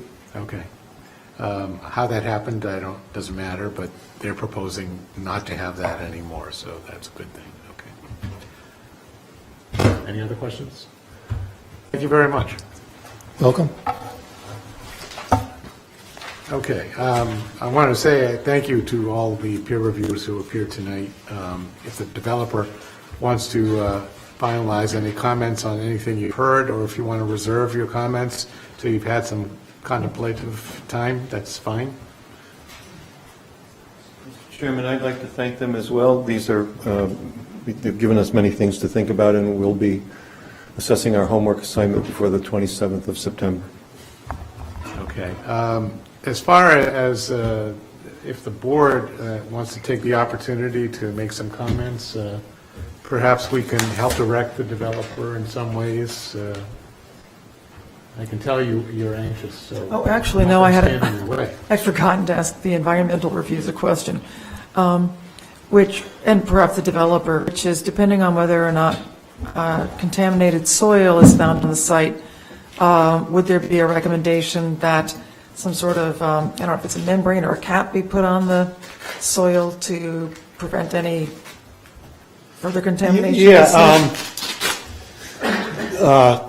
the membrane I think you're referring to is if there's vapors, and Yes, for yes, instance, that's right, yeah. gasoline vapors can be that it can come up into a building and pose a risk. I don't see any evidence that there's those type of contaminants on the site, but again, and there doesn't appear to be any history of sources that would cause that kind of thing. So as long as they're careful about not pulling in the plume from next door, I think that probably won't be an issue. Okay, great, thank you. Jonathan? Comments, directives, opinions? Well, no, Essentially a charge to the developer. Yeah. We have to start formulating that. Yeah, so. no, I think we need absolutely. to talk about parking, because that's a big subject we need to discuss. Unless you just, well, we don't have to discuss it now, but I think. Let me we'll discuss summarize it. by saying, we've heard a lot of reports about the conditions that are being proposed in the building, and all of the peer reviewers have made it known that there are certain issues with the proposed plans. I particularly listened to Cliff Baumer's recommendations, and I feel that most of his recommendations are worthy of your consideration. Personally, I would like to see some solution to the sidewalk issue, if that's possible, and that may be a cooperative issue between the developer and the town. Clearly, I would like to see the developer scale back the project a bit, which will help solve the parking issue, which we haven't seen a parking plan, a final parking plan. I realize that there are refinements that are going to be made in reaction to what you've heard, but I will join in most of the opinions that we've heard from the peer reviewers in terms of asking the developer to consider those things seriously before you finalize your plans. And hopefully, we'll be working here in this forum to direct what you propose to us. I know you're going to come back with something in September or so. I'm looking forward to seeing your revised plans, and I know you'll address a lot of what we have heard, so. We will. The first thing we have to do, Mr. Chairman, is another financial assessment, though. I talked with Mr. Bomer after his report, after the adjournment, and obviously some of the things he suggested, either reduce 2 bedrooms to 1 bedrooms because you're slicing the unit in half as you do a setback, or eliminate the unit. And to the extent that we can pick up those units on the part of the building closest to the track, that was something that he actually said would be, I don't want to put words in his mouth, but he said that would be an idea he would consider. Let's just leave it at that. On the other hand, if we do that and we go up, it's steel. So we have to factor that in and come to some grasp of those consequences for us before we give you definitive answers. And I understand that, and that's why you have architects and engineers working for you. So. And now that they've all heard this, you can bet there's going to be one large meeting between us. Okay. Well, I appreciate your response, and I look forward again to seeing your proposal in September. Thank you. And hopefully you'll submit it in enough time so that we can consider it in advance of the meeting. Definitely. We'll be working hard on it in the meantime. I appreciate that. I mean, I do have comments in addition. Well, if you want to, but again, the developer is saying they have some work to do. So. Right, I know, but we're also supposed to be giving a charge. The charge is, I think they're respecting what we've heard. Go ahead. I want to be a little more specific, which is that I agree with Mr. Bomer that perhaps 7 feet back is what he said more specifically, would do a lot to take pressure off of Cypress Street in terms of the looming nature of the building, and give pedestrians a bit of relief. So I agree, as Mark said, that we want to take the recommendation of the planning board and of Mr. Bomer was to create bigger setbacks on Cypress Street and on Brington Street. So I think I personally have no problem with his recommendation in his talks with you of increasing the length of the project going towards the MBTA tracks, because that's basically dead space. I mean, greenery is nice, but you also have to have a project that is financially viable. And so you need to find some way to make up for cutting the project back. All the comments you heard the last time were that the project was massive. I mean, you've got a lot going on there. So again, increasing setbacks and cutting down the size of the building and lowering it, as has been suggested, would obviously reduce the size and massive nature of the building. And Cliff also put forward some decorative ideas.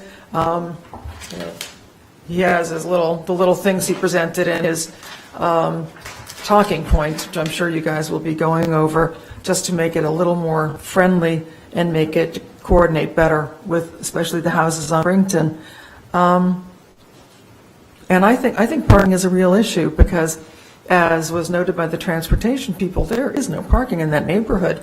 So I think I agree that a transportation or a parking analysis, a demand analysis should be done, because I think there's a tendency we've seen in the 40Bs that have come before the town is to say, we're turning into a, bicycles everywhere, MBTA, dependent town, and we don't need parking, and that's really not true. I think a 1% ratio is viable, or more viable, maybe, 0.9, but 0.67 is a real problem for people who have cars, and not everyone uses the T. I keep thinking of the example of, let's say there's a low-income person who has a job in, Framingham. How are they going to get to their job?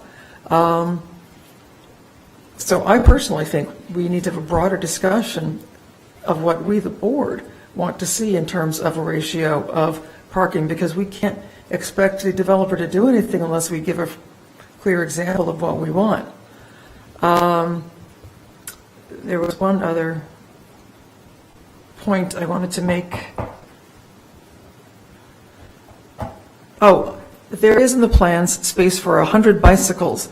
I do not think that it is necessary to have such a large bicycle storage unit, especially now that we've heard how many bicyclists or how much bicycle traffic there is going up and down Cypress. That may just be because bicyclists going up and down Cypress have a death wish and may be going to, instead on other streets. But I still think that could be pared down and you'd find some room there to play with. I don't disagree with what you're saying, and I think they're hearing what we're conveying, and I'm sure they'll consider that. I think with regard to your comments, they're consistent with what we plan to look at. I think we need to make a very hard, fast decision on whether we think that parking can be reduced to something in the 0.60 to 0.57 or 0.75 range, or whether, and I have great respect for Walker in this regard, in their analysis, but maybe some census data work will give us something to persuade your consultant that a lower number would be workable. And I'm sure that will be a consideration, and again, we'll be hearing what you have to propose. And thank you. We'll be providing further direction as we see that. So unless you have something else. No, thank you, Mr. Chairman. Maria, do I have to reference the Health Department letter that we received for the record, or is that just, it's on the record? It's on the record. It's on our website now. Okay, so for those of you who are concerned about the Health Department report, it is on record and it's accessible by anybody on the website. So. Okay. Any more specificity about the charge to the developer? Is it clear what the developer is going to be working on in this next month? I think that I've conveyed it in a general term. Okay. It's hard to get into more specifics until we see a revised. Well, they just need to, they've heard from, say, Cliff Bomer, for instance. Do you agree with what Mr. Bomer has stated regarding scale, reducing the height, where he said to reduce the height?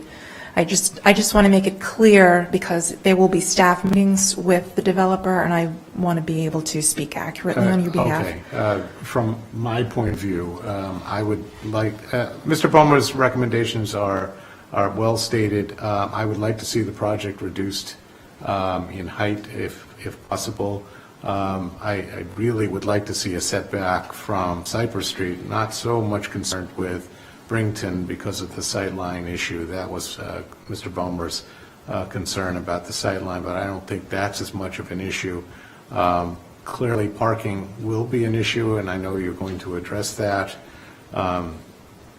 Everything that we've heard from the peer reviewers today, I think there are many good points that were made. I would like to see you address all of those points.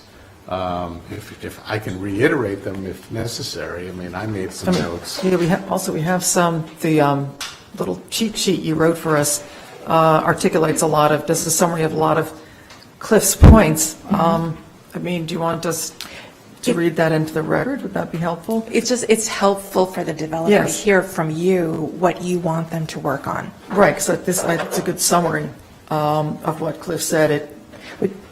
So I'm happy to summarize it if that's sure. And then you can disagree with me. That would Okay. be great. So he mentioned deeper setbacks on both Cypress and Brington, and that is to improve the scale on Cypress Street, and also to possibly increase the sidewalk, if possible, to accommodate more vegetation to extend that streetscape, which we have both on Cypress and Brington.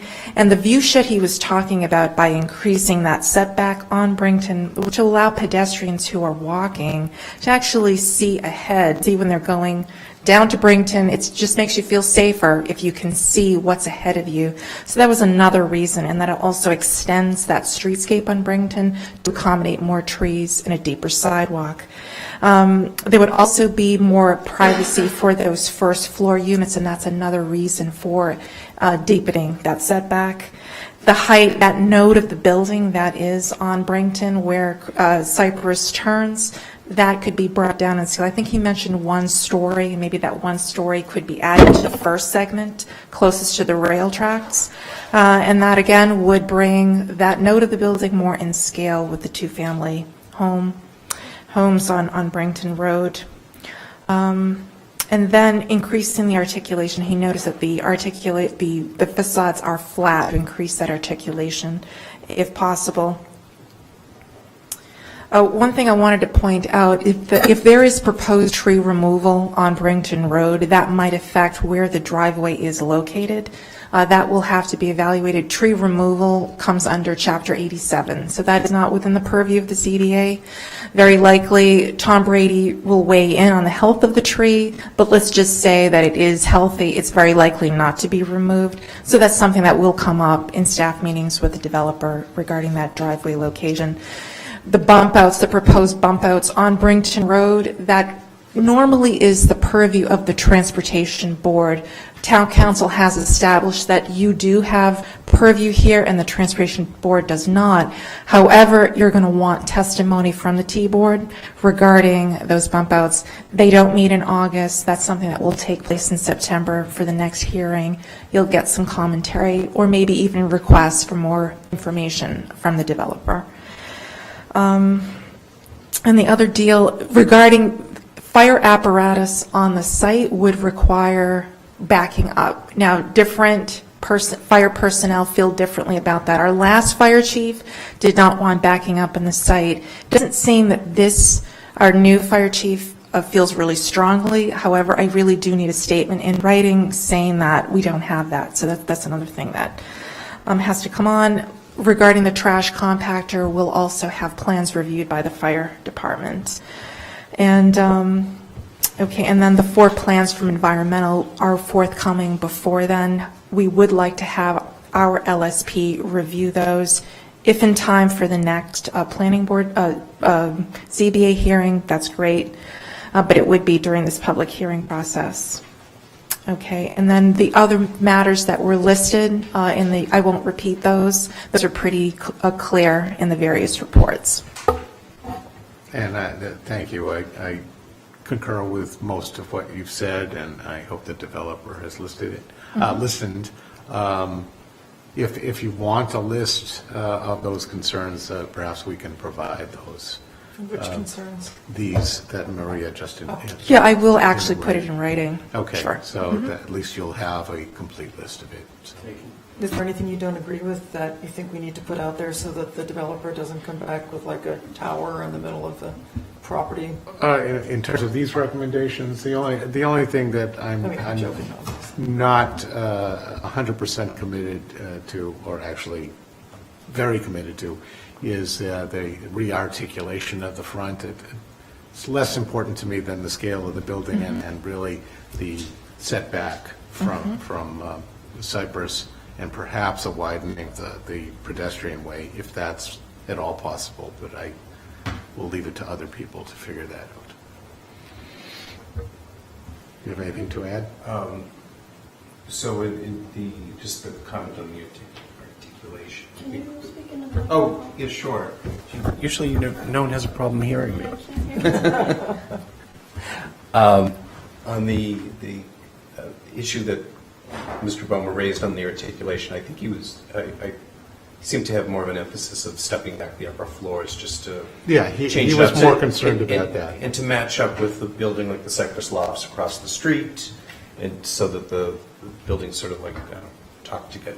Right, sort of modeling. They related better to one another. All right, well, it's a consideration, and I hope the developer will consider that. To me, that's probably not a high-cost change, so it may be something that they'd be willing to do anyway. I'm not going to pull it off the table, I'm just saying it would probably be nice, but less important than some of the other things, in my opinion. I don't think one precludes the other. No, I'm not saying it does. So have we fulfilled your request? Yeah, that seems pretty clear. Thanks. Okay. Thank you. And so unless there's something else, I am continuing this hearing to September 27th and adjourning it for the evening. Thank you all for coming.